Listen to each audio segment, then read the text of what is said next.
C'est une des promenades préférées des Grenoblois, les berges de l'Isère et du Drac.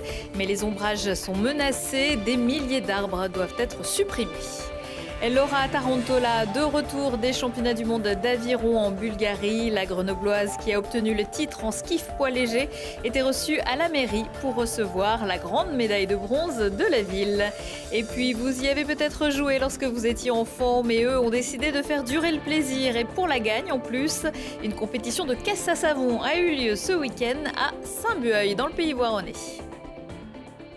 Bonsoir à tous, ravi de vous retrouver dans ce JT du mardi 2 octobre 2018, toutes les heures à partir de 18h.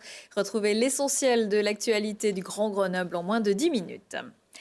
Le nouveau prix Nobel de physique a fait une partie de ses études à Grenoble. Originaire d'Ardèche, Gérard Mourou avait obtenu une maîtrise en physique à l'université Grenoble 1 en 1967. 51 ans plus tard, l'Académie royale des sciences vient de lui attribuer ce midi la récompense suprême qu'il partage avec son ancienne étudiante, la Canadienne Donna Strickland, pour leur travail sur les lasers. Leur technique a permis de créer des impulsions ultra courtes et de très haute puissance qui ont notamment révolutionné la chirurgie réfractive de l'œil et de la cataracte. L'Américain Arthur Ashkin est également récompensé pour une autre découverte, toujours dans le domaine des lasers. La Frapna Isère jette un pavé dans la mare. Des milliers d'arbres seraient menacés le long des berges du Drac et de l'Isère et remplacés par de l'herbe rase pour faciliter l'entretien des digues. L'association de défense de la nature s'insurge contre les décisions d'EDF et de l'ADIR. Olivier Escalon. La Frapna tire la sonnette d'alarme. Les arbres des berges de l'Isère et du Drac sont triplement menacés de destruction. Premier problème, l'élargissement de l'A480. Celui-ci doit engendrer la coupe de 5 hectares de boisement le long du Drac sur la partie amont du barrage de Saint-Égrève jusqu'au Rondeau. C'est notamment le cas ici, au bout de la presqu'île, un lieu privilégié d'observation des oiseaux qui va être remplacé par un échangeur. Pourtant, cette zone de boisement alluvial le long du Drac constitue un véritable corridor biologique. Les berges de l'Isère, du Drac et des rivières en général sont des corridors biologiques. La faune, elle passe non seulement dans la rivière, bon ça c'est les insectes, les poissons, etc., mais aussi la loutre et le castor, il y en a ici d'ailleurs. Les animaux longent les rivières parce qu'ils trouvent de l'eau, mais aussi des boisements, de la végétation, et donc tous les oiseaux, par exemple en migration, passent le long ici. C'est également un poumon pour l'agglomération et un système naturel de dépollution de l'air. Des problématiques de notre époque. Pourtant, en octobre 2017, la préfecture de l'Isère prend un arrêté qui impose à EDF de couper une part importante des boisements qui bordent la retenue du barrage de Saint-Égrève, soit environ 14 km de digues. Une requête visant bien sûr à assurer la solidité des digues et à faciliter leur entretien, mais qui surprend la Frapna. On se dit, mais attendez, il y a 200 personnes qui meurent chaque année de pollution de l'air à Grenoble et on va couper 200 ou 300 000 arbres. Mais où est-ce qu'on est là? On n'est pas sur la même planète que ces gens qui décident. Donc nous, on demande au préfet d'arrêter immédiatement le plan de gestion de déboisement des digues et à l'AREA et au ministère d'imposer que dans les digues, on mette un voile étanche en plein milieu, ce qui permettrait de replanter sur les berges après les travaux. La troisième menace qui pèse sur les boisements alluviaux à l'échelle de l'Isère cette fois, c'est la gestion faite par l'association des digues de l'Isère, du Drac et de la Romanche sur 200 km de digues. Celle-ci a augmenté la surface déboisée de 70 hectares entre 2005 et 2013 et prévoit de retrancher 24 hectares de plus d'ici 2025. Sans trop de surprise, le tribunal administratif de Grenoble a rejeté la requête du collectif d'audit citoyen 38. Il réclamait notamment, en arguant que les élus avaient été mal informés, l'annulation des délibérations de Grenoble-Alpes Métropole, validant le remboursement d'emprunts toxiques pris par la collectivité au début des années 2000.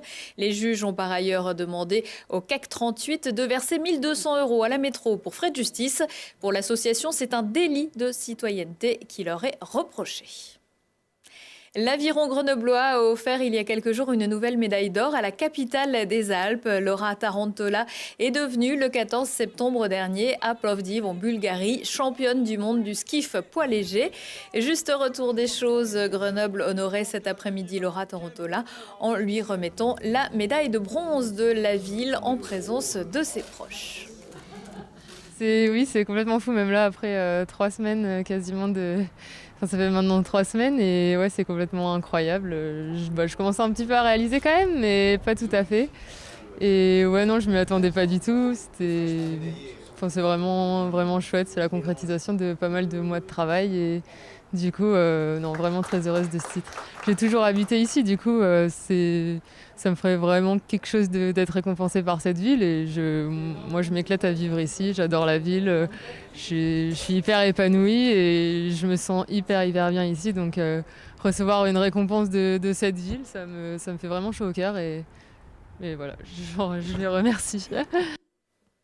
C'est une belle saison qui s'achève pour Laura puisqu'elle avait déjà obtenu la médaille d'argent au championnat d'Europe début août à Glasgow et qu'elle sera l'invitée de Si on parlait mercredi. C'est certainement un des moyens de transport les plus écologiques qui soit. Pas d'essence pour avancer, simplement une forte pente et un nom inspiré par leur forme. Les caisses à savon étaient de sortie dimanche à Saint-Bueil, tout en haut du pays voironnais. Un rallye où plaisir et sécurité font bon ménage. Mathias Arez et Lina Badreddine. Les fous du volant sont lancés pour la 6e édition de cette course de caisse à savon. De l'église à la mairie de ce petit village, des voitures pas comme les autres descendent la piste à toute vitesse. Des plus originaux aux plus communs, ces mini-véhicules respectent la même contrainte, ils n'ont pas de moteur. Alors avec seulement des freins et un volant pour piloter, l'adrénaline se fait ressentir. Les sensations qu'on ressent quand on descend, c'est de la vitesse, on est à ras-le-sol. On prend un plaisir de fou, on se fait vraiment plaisir. Il y en a plein, il y a la peur quand on va vite et la joie parce que c'est marrant, enfin, ça fait amuser tout le monde, donc c'est pour les autres qu'on le fait. Il y a beaucoup d'adrénaline, beaucoup de vitesse, donc ça fait pas mal de sensations fortes, Dans cette descente d'environ 500 mètres, les coureurs atteignent parfois 80 km/h. Gare au virage donc, mais pour l'instant, heureusement, tout roule. Dans le fossé qui est un peu plus loin, une année, il y en a qui se sont retrouvés dans le fossé, heureusement, sans gravité. Parfois, ils sont un peu sur deux roues, donc ça fait froid dans le dos.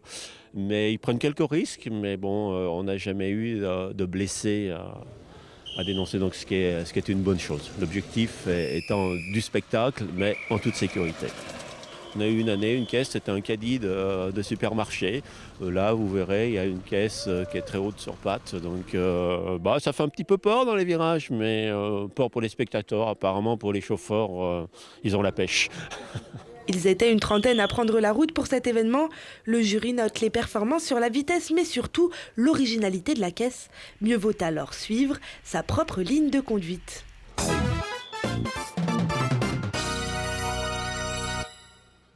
Et il existe une fédération française des caisses à savon qui organise un championnat de France. Le dernier a eu lieu en Savoie, à Sainte-Marie-des-Couines, début juillet. C'est également une pratique qui nécessite une forte pente, mais en montée. Le plus petit kilomètre vertical du monde se tenait dimanche à l'Alpe du Grand Serre. 1800 mètres de distance sur 1000 mètres de dénivelé, comme son nom l'indique. C'est allé très vite cette année avec une grimpette en 34 minutes 36 secondes. Axel Mollaré s'adjuge un nouveau record du monde féminin en 30 minutes et 19 secondes. Rémi Bonnet empoche lui le record de l'épreuve.